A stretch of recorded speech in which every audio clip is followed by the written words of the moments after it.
There's a chart I saw recently that I can't get out of my head. A Harvard business professor and economist asked more than 5,000 Americans how they thought wealth was distributed in the United States.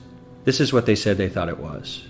Dividing the country into 5 rough groups of the top, bottom, and middle 3 20% groups, they asked people how they thought the wealth in this country was divided. Then he asked them what they thought was the ideal distribution. And 92%, that's at least 9 out of 10 of them, said it should be more like this. In other words, more equitable than they think it is. Now that fact is telling, admittedly, the notion that most Americans know that the system is already skewed unfairly. But what's most interesting to me is the reality compared to our perception. The ideal is as far removed from our perception of reality as the actual distribution is from what we think exists in this country. So ignore the ideal for a moment. Here's what we think it is again. And here is the actual distribution. Shockingly skewed. Not only do the bottom 20% and the next 20%, the bottom 40% of Americans barely have any of the wealth. I mean, it's hard to even see them on the chart. But the top 1% has more of the country's wealth than 9 out of 10 Americans believe the entire top 20% should have. Mind-blowing. But let's look at it another way, because I find this chart kind of difficult to wrap my head around. Instead, let's reduce the 311 million Americans to just a representative 100 people. Make it simple. Here they are: teachers, coaches, firefighters, construction workers, engineers, doctors, lawyers, some investment bankers, a CEO, maybe a celebrity or two. Now let's line them up according to their wealth. Poorest people on the left, wealthiest on the right, just a steady row of folks based on their net worth. We'll color code them like we did before based on which 20% quintile they fall into. Now let's reduce the total wealth of the United States, which was roughly $54 trillion in 2009, to this symbolic pile of cash. And let's distribute it among our 100 Americans. Well, here's socialism, all the wealth of the country distributed equally. We all know that won't work. We need to encourage people to work and work hard to achieve that good old American dream and keep our country moving forward. So, here's that ideal we asked everyone about. Something like this curve. This isn't too bad. We've got some incentive, as the wealthiest folks are now about 10 to 20 times better off than the poorest Americans. But hey, even the poor folks aren't actually poor, since the poverty line has stayed almost entirely off the chart. We have a super healthy middle class with a smooth transition into wealth. And yes, Republicans and Democrats alike chose this curve.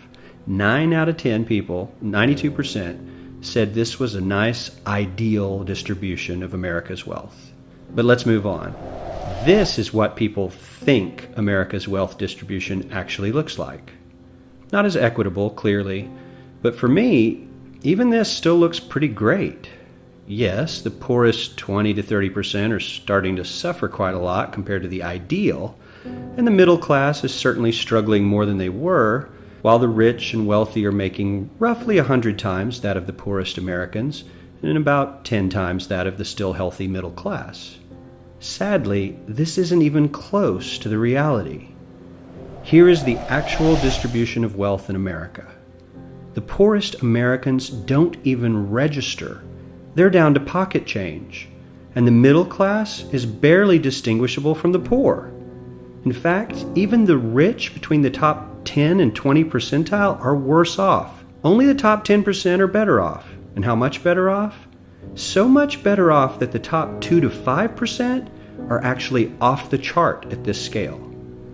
And the top 1%, this guy, well, his stack of money stretches 10 times higher than we can show. Here's his stack of cash, restacked, all by itself. This is the top 1% we've been hearing so much about.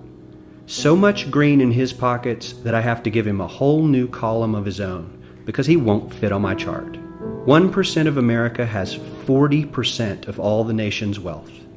The bottom 80%, 8 out of every 10 people, or 80 out of these 100, only has 7% between them. And this has only gotten worse in the last 20 to 30 years. While the richest 1% take home almost a quarter of the national income today, in 1976 they took home only 9%, meaning their share of income has nearly tripled in the last 30 years. The top 1% own half the country's stocks, bonds, and mutual funds. The bottom 50% of Americans own only 0.5% of these investments, which means they aren't investing.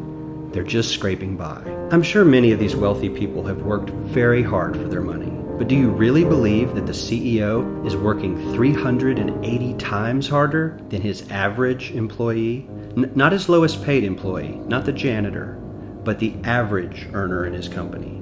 The average worker needs to work more than a month to earn what the CEO makes in 1 hour.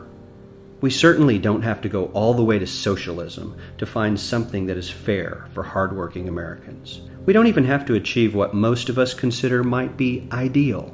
All we need to do is wake up and realize that the reality in this country is not at all what we think it is.